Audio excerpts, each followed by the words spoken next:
All right, we start with some breaking news coming in. In its latest release, ISRO has said that the preparations for the launch of Aditya L1 is progressing, and vehicle internal checks are completed. That means that Aditya L1 launch, India's first solar mission, it's a solar observatory that will be put into orbit, and it will be launched on the 2nd of September. It is ready for launch. That is the latest we have. You can see those fresh visuals of Aditya L1. ISRO released those latest images of Aditya L1 and says that preparations for the launch of Aditya L1 are progressing and that the vehicle internal checks have been completed.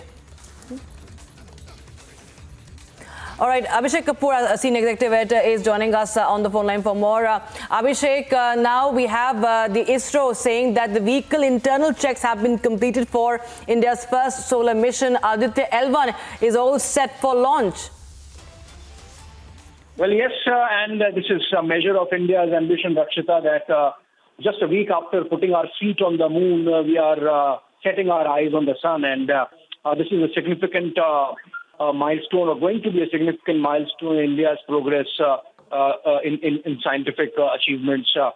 This is, remember, like in the case of Chandrayaan, Aditya L1 also is going to move around the lower Earth orbit and then, using the slingshot mechanism which was used by Chandrayaan, go into the orbit of an object called Lagrange point, and there it's going to move around and from there monitor the sun and study a lot of aspects of solar energy, solar wind, solar surface, the coronal heating, and the solar flares. And why it is important? Because all these phenomena impact Earth directly. One, two, the satellites that we have in space, they get impacted. Their functioning gets impacted by the solar outages. So it's really important to understand the frequency with which they happen, if there is any pattern in it. And also, of course, the life of sun itself, how it's shaping up. Remember, it's a young star, relatively young star. So how it's shaping up, how it's going to, impact Earth over the next year, decade, century or so. So I think a very important scientific probe and an experiment going up in space from India, and all systems being checked, as they say, as a build-up to the countdown, which happens on Friday. Right, Abhishek. We also have senior scientist and founder Kalam Center, Srijan Singh, joining us on the phone line for more. Mr. Singh, now after moon, we are aiming for the sun. Aditya L1, the preparations are underway. ISRO says, while it releases the latest images, it says that the internal checks have been completed. And on 2nd September, we are expecting a successful launch, isn't it, Mr. Srijan Singh? Yes, absolutely. We are looking forward to the successful launch. And after the Chandrayaan-3 success, I think our mood and our morale is extremely high. And the world is also looking forward to Aditya L1 now, because you look at the international media, the international audience and scientific community, everybody is excited about Aditya L1. And it's great. It's a long journey. It's going to take a few months. It's, I think, a 4-month journey when it finds its place in the L1 orbit around the sun, which is about 1.5 million kilometers away from Earth, towards the direction of sun. So it'll be very interesting. It's a marvelous project. It's the first of its kind for ISRO. And we are extremely excited that the preparation is underway. And I think everything is going to go as per plan, just as it went for Chandrayaan-3. And Mr. Singh, how do you see this? Like, what is the purpose does it serve, and what findings do we expect from the Aditya L1?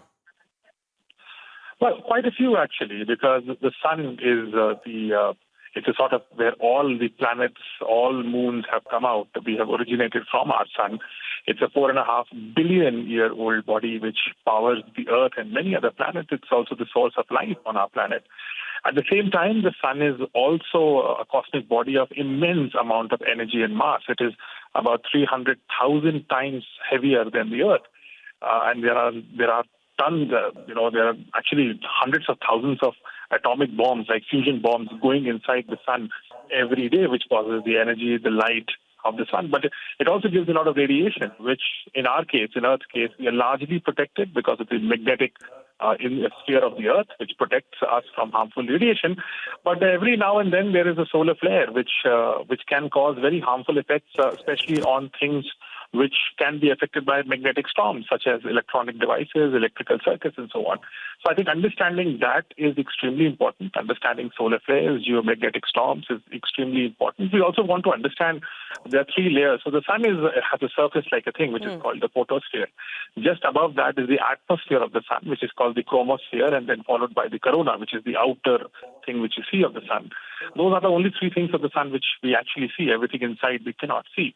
But analyzing these three aspects of the sun would give us a big understanding on solar winds, solar flares, and all of them affect us. And we need to understand also, when you understand about the sun, you get to know about the origination of our solar system, which also is origination of our Earth. So it's a very important thing. It will also give us the understanding of, for example, how sun is a fusion reactor. It's a fusion-powered nuclear device. It also gives us an understanding of that concept. So it will be very interesting to find what Aditya L1 has to give us. And it's not just an Indian knowledge, it's also going to be a global knowledge, as the Prime Minister said after Chandrayaan, that all our space is mostly for human benefit, the benefit of the humanity. So I think it's a very exciting phase of India where we will create global knowledge. Right. All right. Thank you so much, Mr. Sujinpal Singh, for joining us with your thoughts and your inputs on that story. We'll, of course, keep a track on the launch and Republic TV. But right now, viewers, it's time to shift our focus to